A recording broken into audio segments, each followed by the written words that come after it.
Tell them that Jesus loves them no matter what, no matter how. And without him, I feel like I would be stuck.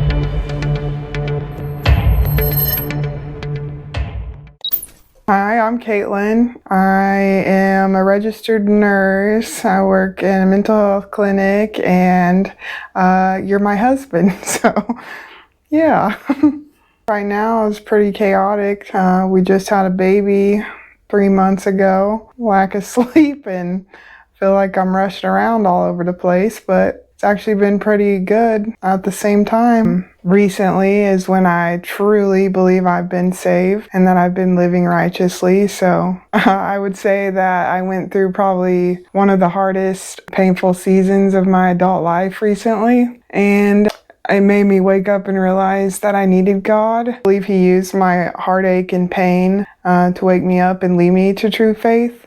He showed me what forgiveness is and that I'm supposed to forgive and love like Jesus. And without him, I feel like I would be stuck in that brokenness and that pain. But he delivered me from that. I saw the miracle that he could do, and he did it on my life. I feel like I've been doing great ever since. I was just going through the motions. Like, I grew up in church. I went to church. As a kid, I did Sunday school, but I never really knew what it meant.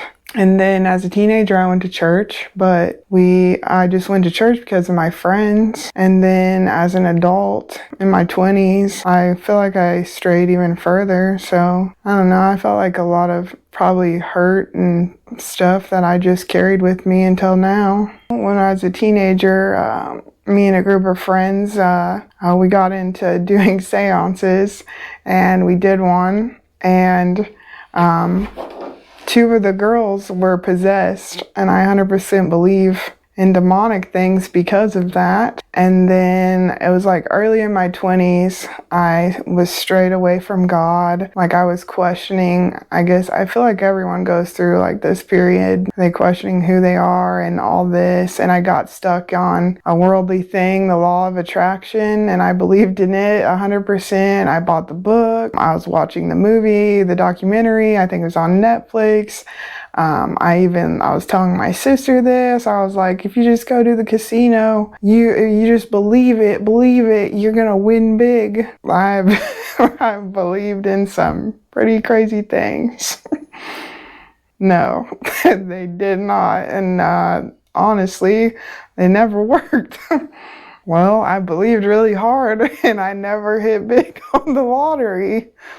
When I was a kid, my dad died, so that was another time. But I was so young, like, I didn't understand. I think that made me question, well, if God loves me, Jesus loves me, then why would he take my dad? And I think that went with me up until now. Well, now I know he didn't, and it's because of sin that things like that happen, and because of Adam and Eve, and that brought sin into the world, and it was not necessarily God. Well, that's hard to say because I was already technically with Jesus the time my dad died. Like, I had been saved when I was a kid. I was like 8 or 9 years old and I was baptized. But I don't think I truly knew what it meant.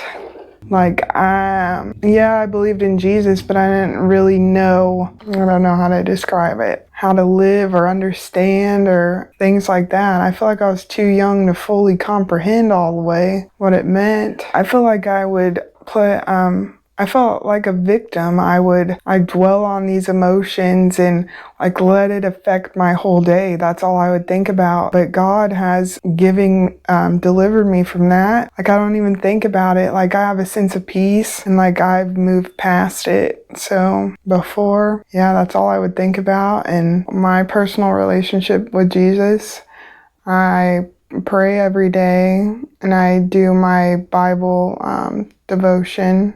So I say I'm trying each day to pray and be in His Word, and I seen God's hands on you. First off, I don't think it's humanly possible, the transformation that you had went through. So that really opened my eyes and just taught me and showed me how awesome and powerful God is. Well, I seen firsthand that you had stopped smoking weed, and you've struggled with that the whole 10 years of our relationship. I seen you put your vape down just out of cold turkey. You've been vaping like you'd wake up in the middle of the night and vape.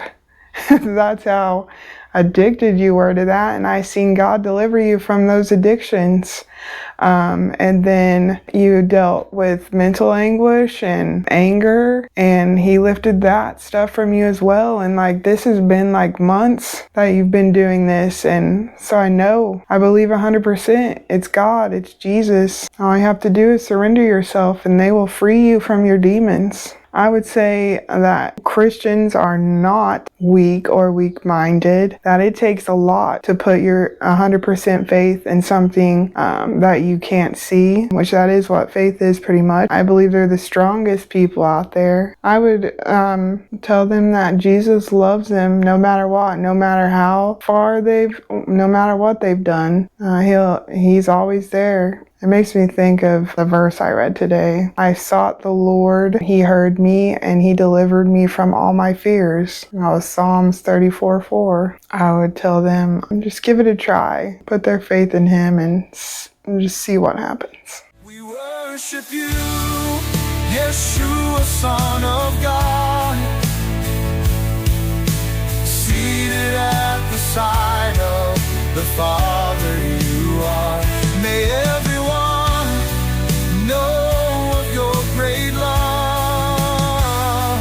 Yeshua, Yeshua, our Redeemer.